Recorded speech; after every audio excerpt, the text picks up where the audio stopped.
മനുഷ്യർ നരകത്തിൽ പോകുന്ന കാര്യത്തെക്കുറിച്ച് ആദ്യമായി രേഖപ്പെടുത്തിയിരിക്കുന്നത് സംഖ്യാപുസ്തകം 16-14 മുതൽ 34 വരെയുള്ള വാക്യങ്ങളിലാണ്.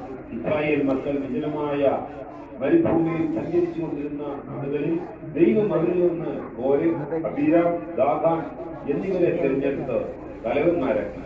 എന്നാൽ അവർ മോശയെയും അഹരോനെയും എതിർക്കുവാൻ തുടങ്ങിയപ്പോൾ അവർ മനുഷ്യരെയല്ല സ്വർഗത്തിലെ ദൈവത്തെയാണ് എതിർക്കുന്നതെന്ന് മോശ അവരോട് പറഞ്ഞു.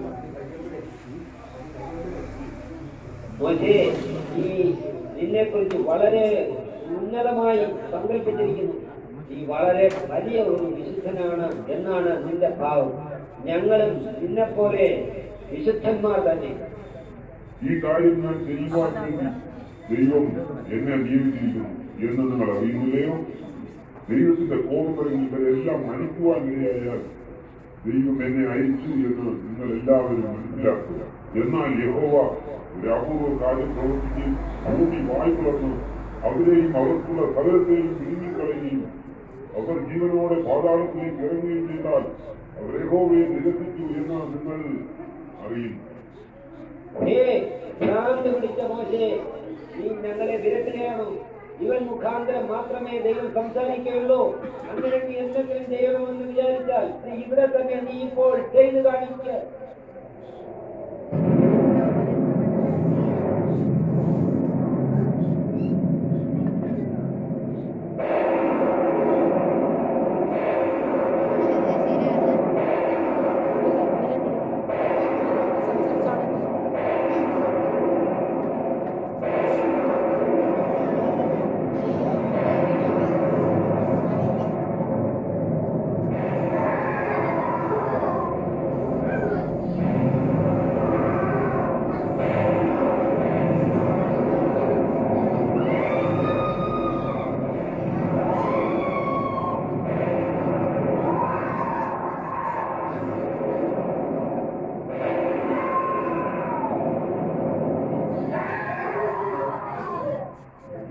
അത്ഭുതപ്പെടുത്തുകയാണോ? എങ്കിൽ ഇത് സത്യമാണ്. ദൈവവചനം നരകത്തെ കുറിച്ച് എന്തു പറയുന്നു എന്നതിന് ഇത് ഒരു അടയാളം. ദൈവവചനം എന്ന് പറയുന്നത് ദൈവത്തിന്റെ സംസാരം. നിങ്ങൾ ഒരുപക്ഷെ പറയുമായിരിക്കും, ഉപദേശിയെ ഇപ്പോൾ നരകത്തെ കുറിച്ച് സുവിശേഷകരാരും പ്രസംഗിക്കാറില്ലല്ലോ, ഈ ലോക ജീവിതം തന്നെ നരകമാണെന്ന് അവർ പറയുന്നു. എന്നാൽ ദൈവവചനം നരകം ഒരു യാഥാർത്ഥ്യമെന്ന് നമ്മെ പഠിപ്പിക്കുന്നു. ചില മാസങ്ങൾക്ക് മുമ്പായിട്ട് ഞാൻ നരകം എന്ന വിഷയത്തെക്കുറിച്ച് പ്രസംഗിച്ചുകൊണ്ടിരിക്കുമ്പോൾ എന്നെ കാണുവാനായിട്ട് 2 യുവാക്കൾ വന്നത്. അവരെന്തിനാണ് വന്നതെന്ന് എനിക്കറിയില്ലായിരുന്നു. ഞാൻ ഒരു സുവിശേഷകനാണെന്ന കാര്യം അവർക്ക് അറിയില്ലായിരുന്നു. ഗുഡ് മോർണിംഗ്, ദയവായി ഇരുന്നാലും ഇത്രയും നേരം നിങ്ങളെ കാത്തിരിക്കുകയും ഖേദിക്കുന്നു. ഈ ഞായറാഴ്ച പ്രഭാതത്തിൽ നിങ്ങൾക്ക് എന്തോ വളരെ പ്രത്യേകമായി എന്നോട് പറയണമെന്ന് തോന്നുന്നല്ലോ. നിങ്ങൾക്ക് യേശുവിനെ കുറിച്ചാണ് സംസാരിക്കേണ്ടത്. നല്ലത്. നിങ്ങൾ ഇരുവരും യേശുവിനെ സാക്ഷിക്കുന്നവരായിരിക്കും അല്ലേ? സാക്ഷിക്കുന്നത് എന്താണെന്ന് ഞങ്ങൾക്ക് മനസ്സിലായില്ല എന്ന് പറഞ്ഞാൽ ജനങ്ങളെ യേശുവിന്റെ അടുക്കൽ കൊണ്ടുവരിക, അങ്ങനെ നരകത്തിൽ നിന്നും രക്ഷിക്കുക. വാസ്തവത്തിൽ പ്രവചനങ്ങളെ കുറിച്ചാണ് നിങ്ങൾ സംസാരിക്കാൻ വന്നത്. നടക്കുവാൻ പോകുന്ന സംഭവങ്ങളെ കുറിച്ച്, ഈ പുസ്തകത്തിൽ രേഖപ്പെടുത്തിയിരിക്കുന്നവയെ കുറിച്ച്. ഏത് പുസ്തകമാണ്? ഡോക്ടർ ലോങ്ങിന്റെ പുസ്തകമാണ്. അദ്ദേഹം ഈ വിഷയത്തിൽ വിദഗ്ധനാണ്. വചനങ്ങളെ കുറിച്ച് നമുക്ക് വചനമെടുക്കാം. ബൈബിളിൽ നിന്നും സംസാരിക്കാം. ബൈബിൾ മനസ്സിലാക്കാൻ വളരെ പ്രയാസം. ഡോക്ടർ ലോങ്ങിന്റെ പ്രവചന പുസ്തകം വളരെ ലളിതമാണ്. ഞങ്ങളുടെ സഭകൾ പുതിയ കാര്യങ്ങളാണ് പഠിപ്പിക്കുന്നത്. ഈ ആധുനിക ലോകത്തിന് അനുരൂപമായ കാര്യങ്ങൾ. അതെനിക്ക് മനസ്സിലാക്കുന്നുണ്ട്.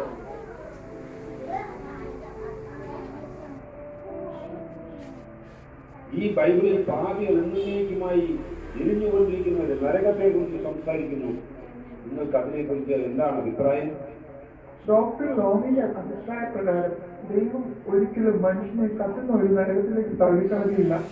പിന്നെ എന്തുകൊണ്ടാണ് ദൈവജനത്തിൽ അങ്ങനെ പറയുന്നത്? ബൈബിളിൽ നരകത്തെ കുറിച്ച് ഒരു വാക്കും പറഞ്ഞിട്ടില്ല. ബൈബിളിൽ ഹേഡിസ് എന്ന വാക്കാണ് ഉപയോഗിച്ചിട്ടുള്ളത്. ഹേഡിസ് എന്ന് പറഞ്ഞാൽ അവമാനപ്പെടുന്ന പുലി എന്ന് മാത്രമാണ്. അത് ശരി. ഈ അറിവ് നിങ്ങൾക്ക് എവിടെ നോക്കി?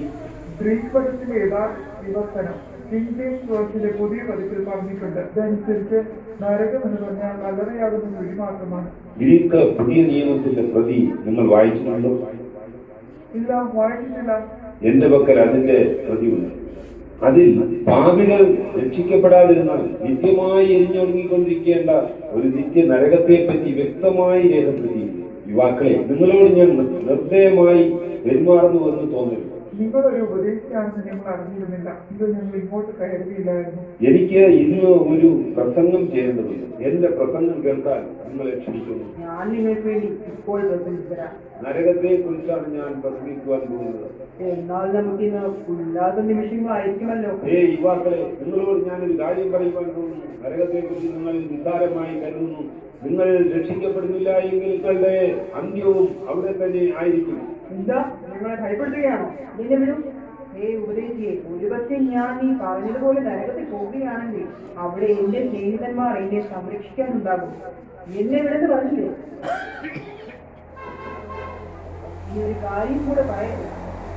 പക്ഷേ ഞാൻ രക്ഷപ്പെടുകയാണെങ്കിൽ ഞാൻ പോകുന്നത് നിങ്ങളെ കൂടെ കൂട്ടിക്കൊണ്ടു പോകും. അല്പം ക്ഷമിക്കും. അദ്ദേഹം പറയുന്നത് എന്താണെന്ന് കേൾക്കാം. അദ്ദേഹം പറയുന്നത് നീ വേണമെങ്കിൽ കേട്ടോ. എന്റെ മനസ്സിന് ശരിയെന്ന് തോന്നുന്നത് മാത്രമേ ഞാൻ ചെയ്യുള്ളൂ. നരകത്തെ കുറിച്ച് പ്രസംഗിക്കുന്നത് നിങ്ങൾക്ക് സന്തോഷിക്കാം, എനിക്കത് ശരിയാകില്ല.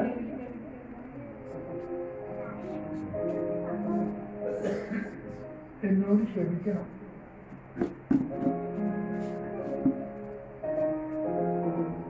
മത്തായി 10-ാം അധ്യായം 28-ാം വാക്യം ഇങ്ങനെ പറയുന്നു: ദേഹിയെ കൊല്ലുന്നവരെ ഭയപ്പെടേണ്ട, ദേഹിയെയും ദേഹത്തെയും നരകത്തിൽ നശിപ്പിക്കാൻ കഴിയുന്നതിനെ തന്നെ ഭയപ്പെടുന്നു. നരകം ഒരു ഭയാനകമായ സ്ഥലമാണെന്ന് യേശു പറയുന്നു.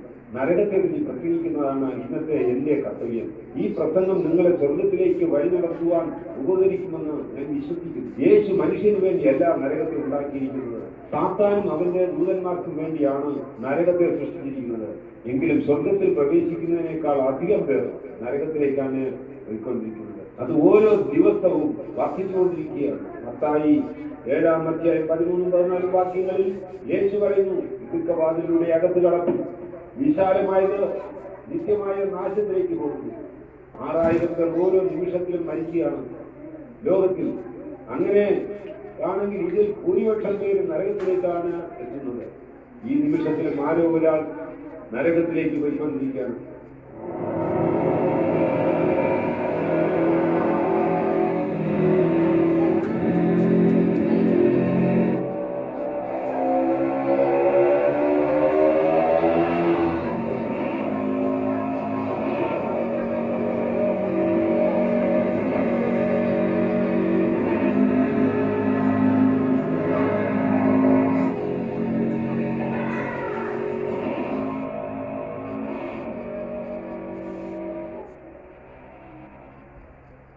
നരകത്തിലേക്ക് പോകുവാൻ ആരും ഇഷ്ടപ്പെടുന്നില്ല.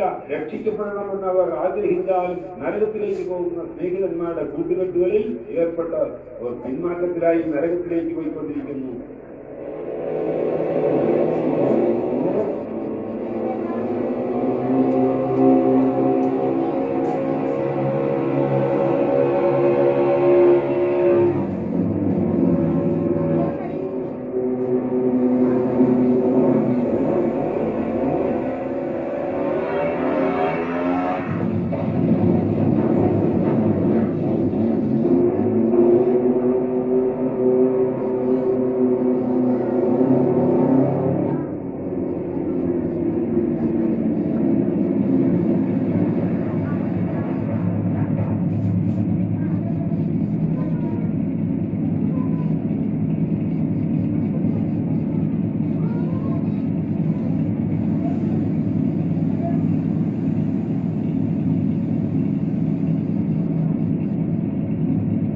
നരകം എന്ന് പറഞ്ഞത് ആരെങ്കിലും നിങ്ങളെ ഭയപ്പെടുത്തുമ്പോൾ നിങ്ങൾ എന്താണ് ചിന്തിക്കുന്നത്?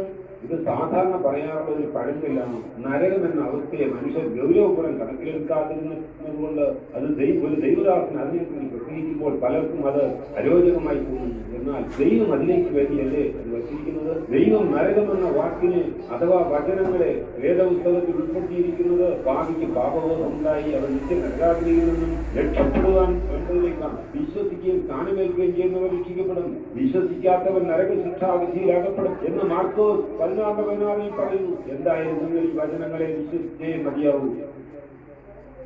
അല്പം ക്ഷമിക്കണം.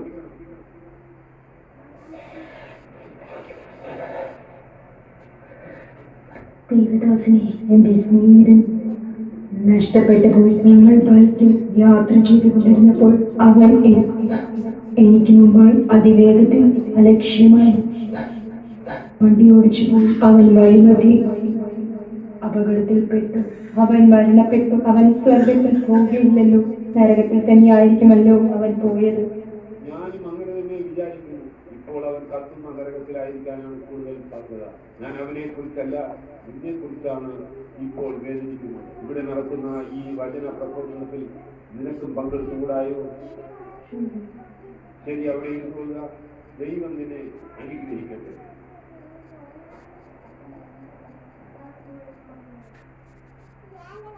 നീ പറഞ്ഞ സംഭവം എന്റെ പ്രശ്നത്തിന് ശരിയായ മാർഗദർശനം കാട്ടട്ടെ. എത്ര കൃത്യമായിട്ടാണ് മരണം ജീവിതത്തെ തകർന്നു കഴിയുന്നത്. ഈ യുവാവിന്റെ മനോവ്യസനത്തെ ഞാൻ വെളിപ്പെടുത്തുവാൻ ഞാൻ ആഗ്രഹിക്കുന്നില്ല. എന്നാൽ അതിനു വേണ്ടിയും മാനസാന്തരപ്പെടാത്ത മറ്റു മനുഷ്യർക്ക് വേണ്ടിയും ഞാനത് പറയേണ്ടിയിരിക്കുന്നു. കൃത്യമായി 1 മണിക്കൂർ നേരത്തിന് മുമ്പ് ഇവന്റെ സ്നേഹിതൻ എന്നോട് ഇപ്രകാരം പറഞ്ഞു: നരകത്തിൽ പോകുന്നതിനെ കുറിച്ച് ഞാൻ ഭയപ്പെടുന്നില്ല. അങ്ങനെ ഞാൻ നരകത്തിൽ പോയാലും എന്റെ സ്നേഹിതന്മാർ എന്നെ അവിടെ സ്വീകരിക്കാനും സംരക്ഷിക്കാനും ഉണ്ടാകും. എന്തുമാത്രം തെറ്റായ സംസാരമാണ് അവൻ പറഞ്ഞത്. അങ്ങനെയുള്ള ഒരു സംരക്ഷണവും അവിടെ ലഭിക്കുകയില്ല. അവിടെ ടെലിവിഷൻ സംപ്രേഷണങ്ങളോ സിനിമാശാലകളോ വിനോദയാത്രയോ സൂര്യോദയ കാഴ്ചകളോ പലതരത്തിലുള്ള യാത്രാ സൗകര്യങ്ങളോ അവിടെ കാണുകയില്ല. എന്നാൽ ഏറ്റവും വലിയ ദുഃഖത്തിന്റെ നിത്യജീവിതത്തിന്റെ ഏകാന്ത രാത്രികളല്ലാതെ മറ്റൊന്നും അവിടെയില്ല. പാപബോധവും മനോദുഃഖവും എന്നും നിങ്ങളെ വേട്ടയാടിക്കുന്നു.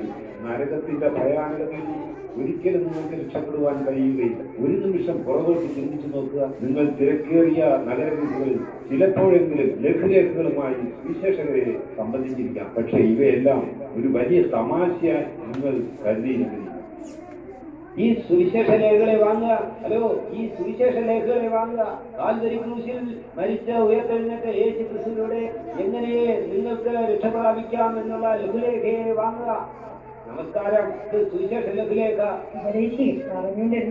ഈ സുവിശേഷ ലേഖകൾ എങ്ങനെ നിത്യജീവൻ പ്രാപിക്കുമെന്നതിനെ കുറിച്ചാണ് സംസാരിക്കുന്നത്. എനിക്കും അത് തന്നെയാണ് പറയാനുള്ളത്. ഈ ദിവസങ്ങളിൽ എങ്ങനെ സമ്പൂർണ്ണ സംരക്ഷയുടെ അനുഭവം പ്രാപിക്കാം എന്നതിനെ കുറിച്ച് ഞാൻ നിങ്ങളോട് സംസാരിക്കുവാൻ ആഗ്രഹിക്കുന്നു. നമുക്ക് മരണശേഷം പോകുവാനായിട്ട് 2 സ്ഥലങ്ങളേ ഉള്ളൂ. ഒന്ന് സ്വർഗം, മറ്റേത് നരകം. നരകത്തിൽ പോകുവാൻ നാം എന്നേക്കും അവിടെ എരിഞ്ഞുകൊണ്ടിരിക്കാം എന്ന് തിരുവചനം പറയുന്നു. അവിടെ പുഴു പോലും ചാകുന്നില്ല, ഈ അണയുന്നതുമില്ല. നിങ്ങൾ എന്താണ് ഈ പ്രസംഗിച്ചു കൊണ്ടിരിക്കുന്നത്? നിങ്ങളുടെ പ്രസംഗം കൊണ്ട് നഴ്സറി കുട്ടികളോട് പറയും. നരകത്തെ കുറിച്ച് കേൾക്കുന്നത് വളരെ രസകരമായി. ഞങ്ങൾക്ക് ഇതൊന്നും ആവശ്യമില്ല. ഭൂമിയിൽ തന്നെ നരകമെന്നാണ് ഞങ്ങൾ വിശ്വസിക്കുന്നത്. എന്താണ് നിങ്ങളിൽ അങ്ങനെ അനേകം ഇത്തരത്തിലുള്ള കണ്ടിട്ടും കേട്ടിട്ടും ഇനിയും രക്ഷപ്പെടാതിരിക്കുന്നുവോ? എന്തുകൊണ്ടങ്ങനെ? ഇപ്പോൾ നിങ്ങളിൽ ചിലർ ആത്മാവ് നഷ്ടപ്പെട്ട നിലയിലായിരിക്കുന്നു. നിങ്ങളുടെ ഈ മാനസാന്തരം കണ്ട് നിങ്ങളുടെ സ്നേഹിതർ നിങ്ങളെ പുച്ഛിക്കുമെന്ന് കരുതുന്നുണ്ടോ? യേശു ക്രിസ്തുവിനെ ഏറ്റുകൊള്ളുക. മർക്കോസ് 8:38 പറയുന്നത് പോലെ യേശു ക്രിസ്തു നിങ്ങളെ ഓർമ്മിപ്പിക്കുന്നതെന്തെന്നാൽ വ്യഭിചാരവും പാപവുമുള്ള ഈ തലമുറയിൽ ആരെങ്കിലും എന്നെയും എന്റെ വചനങ്ങളെയും കുറിച്ച് നാണിച്ചാൽ അവരെ കുറിച്ച് മനുഷ്യപുത്രന്റെ പിതാവിന്റെ തേജസ്സിൽ വിശുദ്ധ ദൂതന്മാരുമായി വരുമ്പോൾ നാണിക്കും. നിങ്ങൾ നിങ്ങളുടെ സ്നേഹിതന്മാരോട് ചേർന്ന് ജീവിക്കുക ഇഷ്ടപ്പെടുകയാണെങ്കിൽ താഴെ നരകത്തിൽ പോയി നിങ്ങൾ കഷ്ടത അനുഭവിക്കും. നിങ്ങളുടെ സുഹൃത്തുക്കൾക്ക് വേണ്ടി നരകം അനുഭവിക്കാൻ നിങ്ങൾക്ക് താല്പര്യമുള്ളൂ. സുഹൃത്ത് ബന്ധങ്ങൾക്ക് നരകത്തിൽ എന്ത് ഭവിക്കുമെന്ന് നമുക്ക് നോക്കാം. ദാനിയേലിന്റെ പുസ്തകത്തിൽ ബെൽഷസ്സർ എന്ന ഒരു രാജാവിന്റെ ഈ ഭൂമിയിലുള്ള ജീവിതത്തെ കുറിച്ച് വിവരിക്കുന്നു. അവനും അവന്റെ സ്നേഹിതരും ഈ ലോകജീവിതം വളരെ ആസ്വദിച്ച് അവന്റെ എല്ലാ രാജ്യീയ അധികാരങ്ങളും അവനിൽ നിന്ന് നഷ്ടമായിട്ട് പിശാചുക്കൾ അവനെ നരകത്തിലേക്ക് കൊണ്ടുപോയി. അവന്റെ ജീവിതം നരകത്തിൽ എങ്ങനെയായിരുന്നു എന്ന് നമുക്ക് ഒന്ന് നോക്കാം. നീ രുചികരമായ കരങ്ങളുമായാണോ എന്നെ സ്പർശിക്കുന്നത്? ഞാൻ രാജാവാണെന്ന് കണ്ടില്ലേ? ദൈവമേ, ദൈവമേ! രാജാവേ, ദൈവം നിന്റെ അടുക്കൽ വരികയില്ല.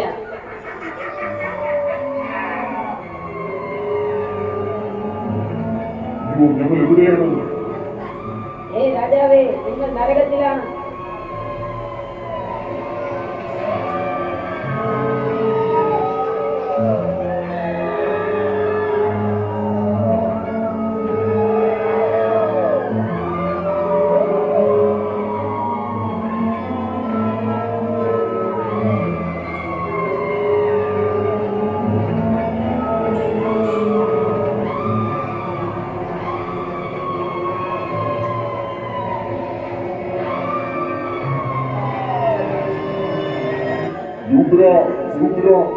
ഞാനാണ് ബാബിലോണിലെ രാജാവ്.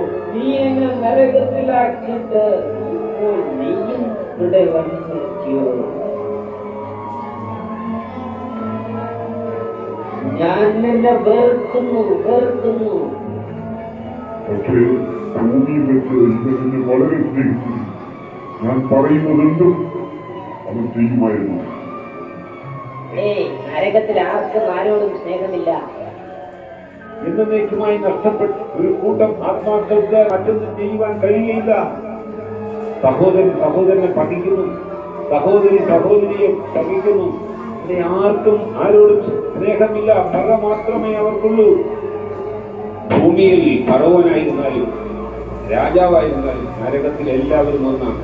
നിത്യമായി നഷ്ടപ്പെട്ട് ഭയാനകമായ പീഡയ്ക്കായി വിധിക്കപ്പെട്ട ഒരു കൂട്ടം ആത്മാക്കൾ. നിങ്ങളുടെ രക്ഷിക്കപ്പെടാത്ത സുഹൃത്തുക്കളുടെ നിത്യതയെ കുറിച്ച് ഒരുത്തരമേ പറയുവാനുള്ളൂ: നിത്യമായ നരകം.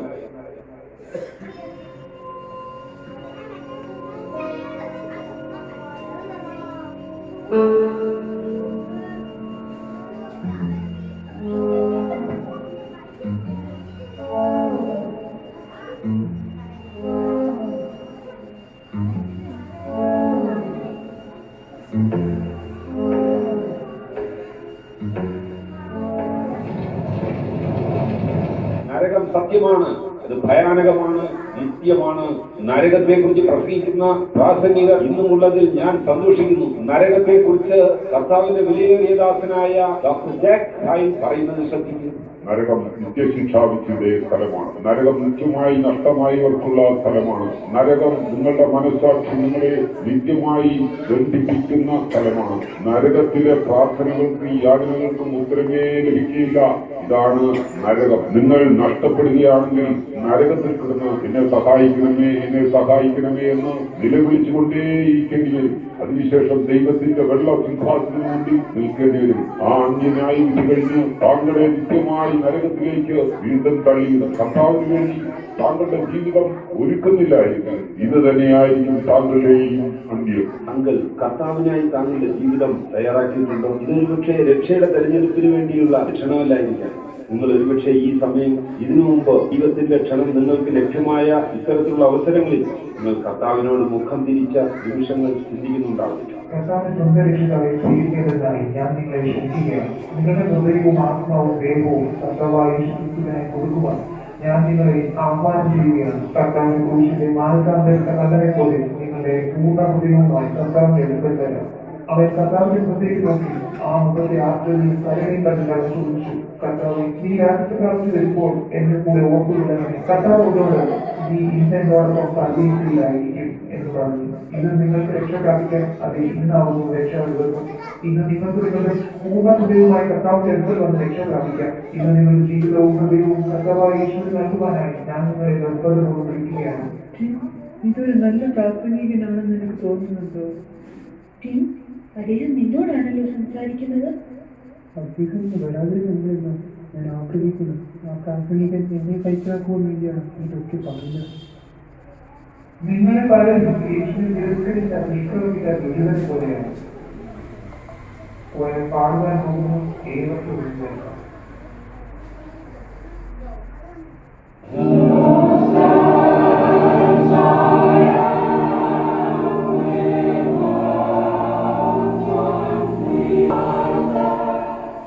ഞാൻ നിങ്ങളെ നിർബന്ധപൂർവ്വം ക്ഷണിക്കുകയാണ്. യേശുക്രിസ്തുവിന് വേണ്ടി നിങ്ങളുടെ ജീവിതം കൊടുക്കാമോ? നിങ്ങൾക്ക് ഇപ്പോൾ കർത്താവിന്റെ അടുക്കിലേക്ക് വരാം. ഞങ്ങളുടെ സഭാപതിക്കും നമ്മളുടെ കാത്തിൽ എല്ലാവരും ദൈവത്തിനെ മക്കളുണ്ട്.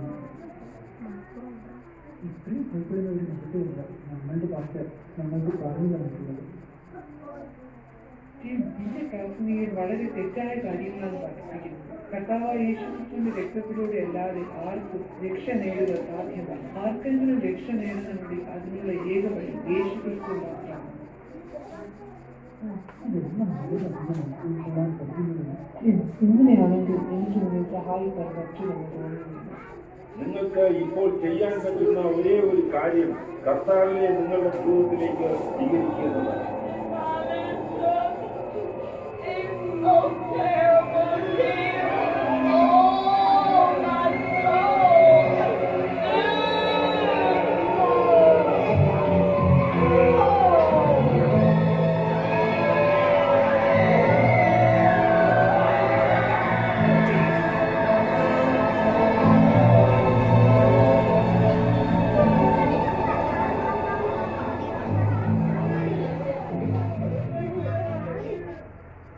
നരകത്തെക്കുറിച്ചുള്ള ഏറ്റവും ഭയാനകമായ കാര്യം അവിടെയുള്ള ആക്രമണകാരികളായ പുഴുക്കളാണ്. നിന്റെ കീഴെ പുഴുക്കളെ വിധിച്ചിരിക്കുന്നു, കൃമി നിനക്ക് പുറപ്പായി എന്ന് യെശയ്യാ 14:11 പറയുന്നു. മാർക്കോസ് 9:48 അങ്ങനെ തന്നെ പറയുന്നു. കർത്താവ് പറയുന്നത് നരകം ചാകാത്ത പുഴുക്കളുള്ള ഒരിടമെന്നാണ്. നിങ്ങൾ ഒരുപക്ഷെ ചോദിക്കുകയായിരിക്കാം, ഉപദേശി ഇവ യഥാർത്ഥ പുഴുക്കളാണ്, ദൈവം ഇങ്ങനെ മനുഷ്യനെ ശിക്ഷിക്കുമോ? ബൈബിൾ പറയുന്നു ദൈവം ശിക്ഷിക്കുമെന്ന്. നിങ്ങൾ ഒരുപക്ഷെ ചെയ്യുമായിരിക്കും, ഉപദേശി ഞാൻ വിചാരിക്കുന്നത് പുതി ചാകുകയില്ല എന്ന് യേശു പറഞ്ഞപ്പോൾ യഥാർത്ഥ പുഴുക്കളെ കുറിച്ചല്ല പറഞ്ഞത്. ഇല്ല, അതൊരിക്കലും അങ്ങനെ ചാകുകയില്ല. മാർക്കോസ് 9 കോളക്സ് എന്ന ഗ്രീക്ക് പദമാണ് ഉപയോഗിച്ചിരിക്കുന്നത്. കോളക്സ് എന്ന വാക്കിന്റെ അർത്ഥം പുഴുക്കൾ അഥവാ കൃമികളെന്ന്. അതുകൊണ്ട് നരകത്തിലെ പുഴുക്കൾ യഥാർത്ഥ പുഴുക്കളാണ്. പുഴുക്കൾ നിങ്ങളുടെ മുഖത്തുകൂടെ, നിങ്ങളുടെ വായിലൂടെ, മൂക്കിലൂടെ, ചെവികളിലൂടെ, കണ്ണുകളിലൂടെ, നിങ്ങളുടെ മുഴു ശരീരത്തിലൂടെ നുഴയുന്നത് ആലോചിച്ച് നോക്കൂ. ഈ പുഴുക്കൾ ഉണ്ടാക്കുന്ന അലോസരവും പീഡയും നിങ്ങൾക്ക് ചിന്തിക്കാൻ കഴിയുമോ? അവയുടെ ദുർഗന്ധം ചിന്തിക്കാനാകുമോ? അവ നിങ്ങളെ നിരന്തരം കടിക്കുന്നതും നിങ്ങൾക്ക് ചൊറിച്ചിലുണ്ടാക്കുന്നതും അതുമൂലമുണ്ടാകുന്നതായ വേദനയും നിങ്ങൾക്ക് ചിന്തിക്കാനാകുമോ? ബൈബിൾ പറയുന്നു അവിടെ കരച്ചിലും പല്ലുകളിയും ഉണ്ടാകും. കോളക്സ് എന്ന പദം പുതിയ നിയമത്തിൽ അപ്പോസ്തല പ്രവൃത്തികളിലാണ് ഉപയോഗിച്ചിരിക്കുന്നത്. ഹേരോദ് എന്ന രാജാവ് പ്രസംഗ പീഠത്തിൽ വെച്ച് കൃമി ഇരയായതാണ് അവിടെ വിവരിക്കുന്നത്. യാക്കോബിനെ കൊന്നതും പത്രോസിനെ തടവിലാക്കി കൊല്ലുവാൻ ഉദ്ദേശിച്ചതും ഈ ഹേരോദ് താൻ ദൈവമാണെന്നുള്ള ജനങ്ങളുടെ പ്രശംസയെ അംഗീകരിച്ച അതേ മാത്രയും ജനങ്ങളുടെ മുമ്പിൽ വെച്ച് അങ്ങനെയല്ല എന്ന് തെളിയിക്കപ്പെട്ടു. ഈ ദയനീയമായ കാഴ്ച നിങ്ങൾക്ക് കാണാം. കാരണം ദൈവം ഒരിക്കലും തന്നെ മഹത്വം വിട്ടുകൊടുക്കുകയില്ല.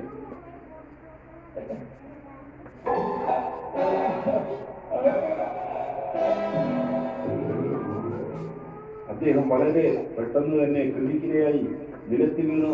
ആക്രമണകാരികളായ പുഴുക്കൾ അദ്ദേഹത്തിന്റെ നിർജീവമായ ഹൃദയം കഴിക്കുവാൻ തുടങ്ങി. അദ്ദേഹത്തിന്റെ ഉദരവും ഉടലും മുഖവും ശരീരത്തിന്റെ ആകമാനം ഭക്ഷിച്ച് വെറും അസ്ഥികൂടമായി അവശേഷിപ്പിച്ചു. ഇങ്ങനെയായിരുന്നു ആ ക്രൂരനായ ഹേരോദേവന്റെ രാജ്യം. എത്ര ഭീകരമായ കാഴ്ചയായിരുന്നു അത്. ഈ കാഴ്ച നിങ്ങൾക്ക് അറപ്പുളവാക്കുന്നു. എന്നാൽ ഇത് കാണുകയല്ല, ഈ പുഴുക്കളോട് ഇവിടെ നിത്യമായി ജീവിക്കുന്നത് ഓർത്തു നോക്കുക. അവിടെയുള്ള പുഴുക്കൾ ചാകുകയില്ല. ലൂക്കോസ് 16:19 കർത്താവ് ഇതുപോലൊരു സംഭവം വ്യക്തമാക്കുന്നു. കർത്താവ് 2 വ്യക്തികളെ കുറിച്ച് പറയുന്നു. ഒരുവന്റെ പേര് ലാസർ എന്നും മറ്റേ വ്യക്തിയുടെ പേര് നൽകിയിട്ടില്ല, അദ്ദേഹം ധനവാനെന്ന് അറിയപ്പെട്ടു. ഇതൊരു കഥയായി പറഞ്ഞിരുന്നു എന്ന് നമുക്ക് തോന്നാം. എന്നാൽ ഇത് കഥയല്ല. ജീവിക്കുന്ന 2 വ്യക്തികളെ കുറിച്ചാണ് സംസാരിക്കുന്നത്. അവർ ഇരുവരും മരിച്ചു. മരണശേഷം നിത്യമായി ജീവിക്കേണ്ടതിന് അവരിരുവരും 2 വ്യത്യസ്തമായ സ്ഥലങ്ങളിലെത്തി. ഇത് ലാസർ എന്ന യാചകന്റെയും ധനവാന്റെയും ജീവിതകഥയാണ്. ധനവാനെ ഈ ചിത്രീകരണത്തിൽ നമുക്ക് ഡയാബീസ് എന്ന് വിളിക്കാം. സുഹൃത്തുക്കൾക്കും തന്റെ 5 സഹോദരന്മാർക്കുമൊപ്പം ഉല്ലാസയാത്രകൾ നടത്തുന്ന അദ്ദേഹത്തിന്റെ വളരെ താല്പര്യമേറിയ കാര്യമായിരുന്നു. കാരണം താൻ ശ്രേഷ്ഠതയും പ്രാധാന്യതയും കുറിച്ചുള്ളതായ മതിപ്പ് ഉളവാക്കിയ ലക്ഷ്യത്തോടെയായിരുന്നു അദ്ദേഹം അവയൊക്കെ നടത്തുന്നത്. അദ്ദേഹത്തിന് ഏക്കർ കണക്കിന് വസ്തുക്കളും അനേകം ദാസിദാസന്മാരും ഉണ്ടായിരുന്നു.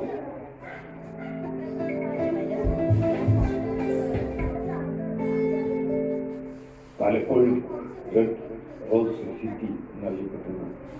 പുതിയ നിയമ കാലഘട്ടത്തിലെ പ്രശസ്തമായ പെട്ര നഗരത്തിൽ വരുന്നത് ഡയാബീസിന് ഒരു ഫലമായി. ഒരിക്കൽ ധനം തെളിയിക്കാനായി ഡയാബീസ് ഈ പട്ടണത്തിൽ അന്ന് അവിടെ സുവിശേഷം അറിയിക്കുവാനായി യേശുവിന്റെ ശിഷ്യന്മാരായ ഫിലിപ്പോസ് നഥനയേലും എത്തി.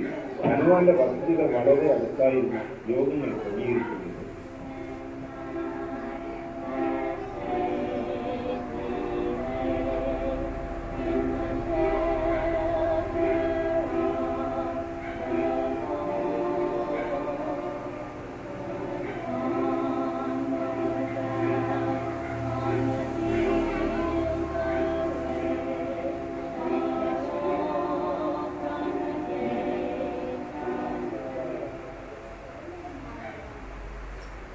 ഈ ഭയങ്കരമായ ശബ്ദം ഞാൻ കേൾക്കുന്നത് എവിടെ നിന്നാണ്?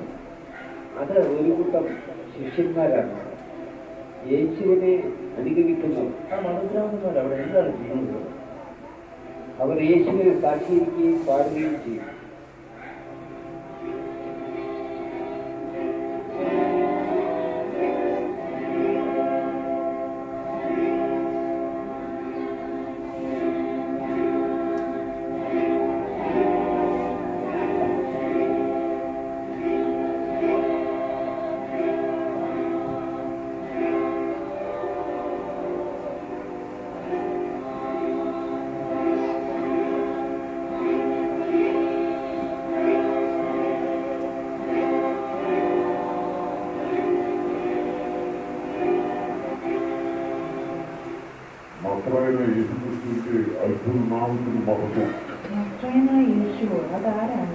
ഒരു കപടലോകത്തിന്റെ നേതാവും പ്രഭാഷകനുമാണ്.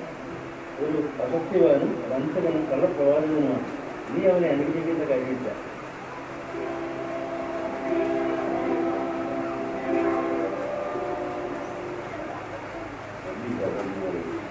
എന്റെ സ്നേഹിതനായ നഗരയിൽ നമ്മൾ 10 വാർത്തകൾ ഉണ്ടാകുന്നു. എന്റെ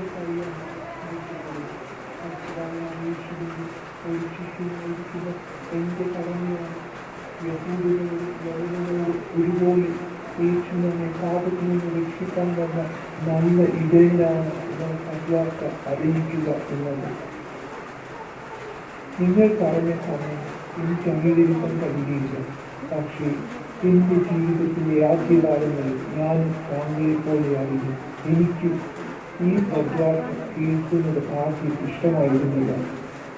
എന്നാൽ എൻ്റെ ഈ സുഹൃത്ത് ഇപ്പോൾ വളരെ ഉത്സാഹത്തോടും എരിവോടുകൂടെ ഈ കർത്താവിനെ കുറിച്ച് പറഞ്ഞപ്പോൾ ഞാൻ ജിജ്ഞാസയോടെ ശ്രദ്ധിക്കുവാൻ തുടങ്ങി. അതിനുശേഷം ഞാൻ അവനെ കണ്ടുമുട്ടി. അപ്പോൾ എനിക്ക് അവൻ ദൈവത്തിന്റെ ഏതുകാരനായ പുത്രനാണെന്ന് പറഞ്ഞു. അവൻ താങ്കൾ സ്വീകരിക്കുകയാണെങ്കിൽ താങ്കളുടെ ജീവിതത്തിലേക്ക് അവൻ രക്ഷകനായി വരും. ഒരു നല്ല വിജയനായി താങ്കളുടെ സകല പാപങ്ങളിൽ നിന്ന് താങ്കളെ രക്ഷിക്കുകയും ചെയ്യുമായിരുന്നു. എനിക്ക് നന്ദി വേണ്ട. നിങ്ങൾക്ക് ഇതിനേക്കാൾ നല്ല കാര്യങ്ങൾ ചെയ്യാനുണ്ട്. ഏതെങ്കിലും ആചാര്യ മകൻ പറയുന്നത് കേട്ട് എന്റെ ജീവിതത്തിൽ നല്ല സമയം കളയുവാൻ ഞാനില്ല.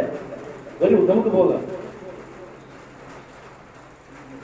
ഡയാബീസിൽ തന്റെ അഭിമാനത്തിന് ക്ഷതം വരുത്തുന്നതോ അഭിമാനം വർദ്ധിപ്പിക്കാത്തതോ ആയ കാര്യങ്ങൾക്കായി ചെലവിടുവാൻ സമയമില്ലായിരുന്നു. എന്നാൽ തന്റെ സ്വാർത്ഥ ലാഭങ്ങൾക്ക് ഉല്ലാസങ്ങൾക്കുമായി ചെലവിടുവാൻ ധാരാളം സമയം. തന്റെ ഒഴിവു ദിനങ്ങൾ അദ്ദേഹം ക്രൂരമായ വിനോദങ്ങൾ സൃഷ്ടിക്കുവാൻ പോവുക പതിവായിരുന്നു. ഇന്നത്തെ പരിപാടികൾ എന്തൊക്കെയാണ്? അലഞ്ഞു തിരിയുന്ന ഒരു കൂട്ടം അടിമകൾ വല്ലന്മാരുമാണ് അന്തം പൊരുതി പരിക്ക് നൽകാവുന്ന പരിപാടിയാണ്. നമുക്ക് പോകാൻ ശ്രമിച്ചിട്ടില്ല.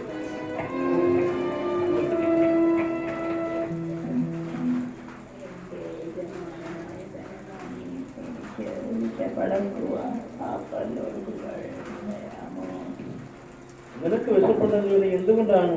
ജോലി ചെയ്ത് വിശപ്പെടുത്താത്തത്? ജോലി ചെയ്യാൻ എനിക്ക് വളരെ താല്പര്യമാണ്. പക്ഷേ അത് ചെയ്യാൻ എൻ്റെ കരങ്ങൾ ബലഹീനമാണ്. നിങ്ങൾ യാതൊരുവരെല്ലാം ഇങ്ങനെയാണ്. ജോലിക്കാരാ, നീ അടുക്കളയിൽ പോയി ആ പഴയ ഉണക്കത്തി കഷ്ണങ്ങൾ കൊണ്ടുവരിക. ഞാൻ എൻ്റെ നല്ല സുഹൃത്തായ ബരോദ രാജാവുമായി സംസാരിക്കാൻ പോവുകയാണ്.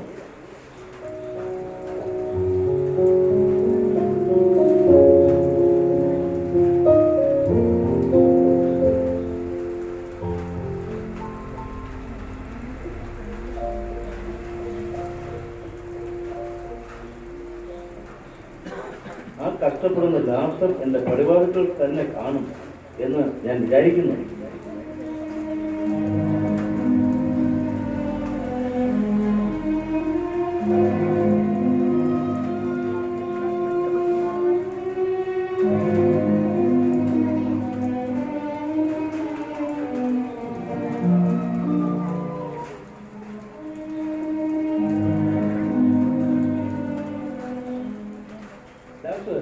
നിനക്ക് ഭവനമൊന്നുമില്ലേ? നീ ഇപ്പോഴും ഇവിടെ തന്നെയാണല്ലോ. ഇല്ല യജമാനനെ, ഒരു ദിവസം എനിക്ക് മഹത്വമേറിയ ഭവനം ഉണ്ടാകും, എന്റെ കർത്താവിനുള്ളത് പോലെ. നീ എന്റെ നല്ല സുഹൃത്തായ ഹെരോദേവനെ ആശ്രയിക്കുകയാണെങ്കിൽ അദ്ദേഹം ഒരു പക്ഷേ നിങ്ങളെ സഹായിക്കും. നസ്രായനായ യേശുവിനെയാണ് ഞാൻ സേവിക്കുന്നത്. പക്ഷെ നിന്നെ കണ്ടിട്ട് രക്ഷപ്പെട്ട മട്ടൊന്നുമില്ലല്ലോ. ഞാൻ അവന് വേണ്ടി എല്ലാം ഹൃദയം കൊടുക്കും, അവൻ എന്നെ പാലിക്കും. നീ തികച്ചും രോഗാവസ്ഥയിലാണല്ലോ. ഓ, ഇത് എന്റെ ശരീരമല്ലേ. ഞാൻ യേശുവിനെ എന്റെ രക്ഷകനായി അംഗീകരിച്ചപ്പോൾ യേശു എന്റെ പാപങ്ങളെല്ലാപ്പോൾ എനിക്ക് സമാധാനം തന്നു. അദ്ദേഹം എന്തുകൊണ്ടാണ് താങ്കളുടെ മൃതപ്രായമായ ശരീരത്തെ രക്ഷിക്കാത്തത്? ശരീരം അത് ഒരു ജീവമാകുമ്പോൾ സന്തോഷവും എന്റെ രക്ഷകന്റെ മഹത്വമേറിയ സാന്നിധ്യത്തിൽ വർദ്ധിക്കും. അവനെ താങ്കളുടെ രക്ഷകനും കർത്താവും വിലയനുമായി അംഗീകരിക്കാൻ താങ്കൾക്ക് നിങ്ങളിൽ പലരെയും പോലെ ദൈവത്തിന് നൽകുവാൻ ദയാബീസിന് സമയമൊന്നുമില്ലായിരുന്നു. അവിടെയുള്ള സകല പ്രഭുക്കന്മാർക്കും പ്രധാനികൾക്കും വേണ്ടി വലിയൊരു വിരുന്ന് കഴിക്കുന്നതിനായിരുന്നു അദ്ദേഹത്തെ എല്ലാം വിരുന്നിച്ചു. പോന്തിയോസ് പിലാത്തോസും സിറിയയിലെ രാജാവും അദ്ദേഹത്തിന്റെ കാര്യമായ ഒരാളും സന്തോഷിച്ചു. അവർ വിരുന്നിൽ സന്തോഷിച്ചു. ഹേരോദാ രാജാവും ഹേരോദ്യയും റോമൻ സൈന്യാധിപനും റോമൻ ഭരണാധികാരികളും ഇങ്ങനെ എല്ലാവരും അവിടെ എത്തി. ദയാബീസും തന്റെ സർവമഹത്വത്തോടുകൂടെ അണിഞ്ഞിരുന്ന അനേക യുവതികളോട് സംരക്ഷിക്കുക ദയാബീസിന്റെ ഭാര്യയും വ്യാധിയുള്ളതാണ്. അപ്പോൾ അയ്യപ്പ മഹാഗുരുവിനും അവിടെ എത്തി. താങ്കൾ ദേവാലയത്തിൽ നൽകിയ ആ മഹത്തായ സംഭാവനയ്ക്ക് ഹൃദയംഗമായ അയ്യപ്പ മഹാഗുരുവും ധനവാനും തമ്മിലുള്ള സംഭാഷണത്തിന്റെ മുഖ്യഭാഗവും നസ്രായനായ യേശുവിനെ കുറിച്ചുള്ളത്. മഹാഗുരുവിനായ കയ്യാഫാവും ധനവാനും യേശുവിനെ അത്യന്തം മുഖ്യമായി